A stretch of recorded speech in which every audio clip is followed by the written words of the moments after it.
Hello everyone, welcome to my channel. I hope you're having a fantastic day. Before I get into this video, I did want to refer you to my website, CoreyFrankCreates.com. You can see all the things I offer there as an artist, including my art shop and my email newsletter, which I send out once a week. To sign up for that, you just scroll down to the bottom of any page, put your first and last name and email address. Once you sign up, you'll look for a confirmation link in your inbox, or you may have to check your spam or junk folder. Once you hit that confirmation link, you will get an email update from me once a week. So again, that website is CoreyFrankCreates.com. I would love it if you check it out.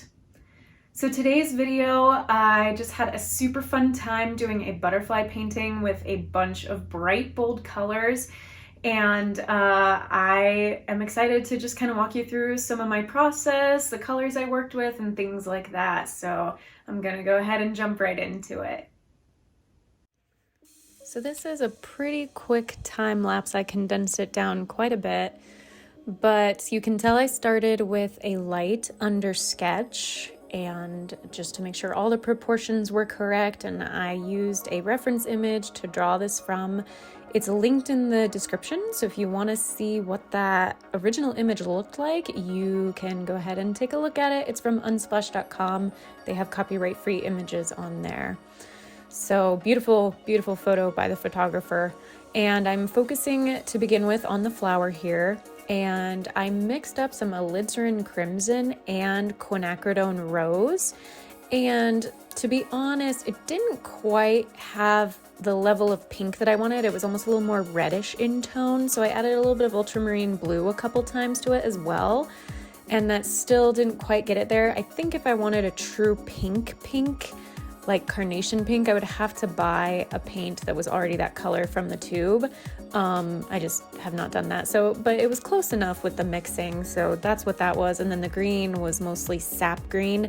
And those dark parts you see, I used a sienna brown and a little bit of, I think, a madder brown, which funny enough is what I just put on the butterfly's wing. I know I'm going a little slow, I'm behind, but that is manganese blue and that I put on the wing as kind of an undercoat. And for the orange, I mixed up some cadmium yellow medium and cadmium red light to get that really lovely orange hue.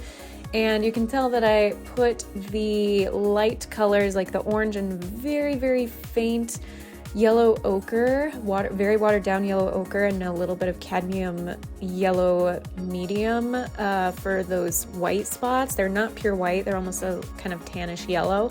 So I did those for the wings and put those undercolors, and then I am going over right now with some ultramarine blue just to build up that sort of iridescence. If I wanted a true iridescence, I would need to get some kind of metallic paints, but for now this works great. And a lot of black on the body, and again maintaining those dots, which were the very faint tan that I said, like the yellow ochre mostly, very watered down. And then the eye had some alizarin crimson, a little bit of the blue, some manganese blue in there. And then for this really dark color on the wings, I mixed up some Payne's Gray, which is a really deep grayish blue, with some ultramarine blue, and I think I also added a little bit of manganese blue in there as well. And so just building up in layers to get it to the level of darkness that it needs. And around those orange spots are black. So just really kind of building up the layers and washes of color to get the vibrancy that's needed.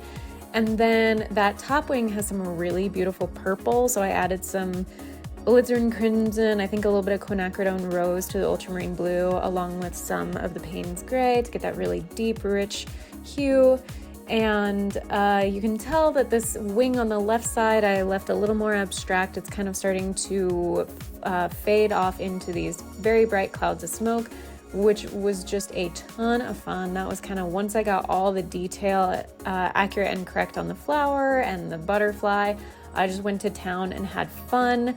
This entire time I have been using a size 1 round brush, and it runs large. This brand, the Flydom Art brand, runs quite large, so it would be more like a 4 or a 6 size round brush for many other brands.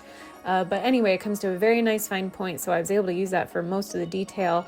And there was really only a couple times where I switched to a size 0 in another brand to make a super, super tiny detail brush. But just going in with a bunch of colors, pure colors. I have the Alizarin Crimson, Quinacridone Rose. I have the Cadmium Yellow Medium and Light for the yellows, Ultramarine Blue and Manganese Blue. And I went in right now and added white ink with a pen and nib, and you can see over in the left-hand side there, that is the white Dr. P.H. Martin's Bombay ink. So I added that for like the smoky lines and things like that, and then just used the tip of the brush for the colored detail lines.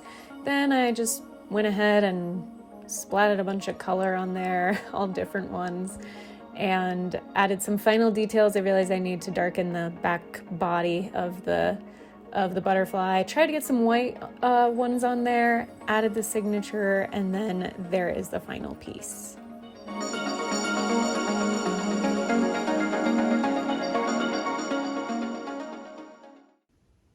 Thank you so much for watching. I hope you enjoyed that video. If you did, please give it a thumbs up. Go ahead and subscribe to my channel if you haven't already. I'd really appreciate it. Until my next video, be kind to yourself, be kind to others. God bless, and I'll see you soon.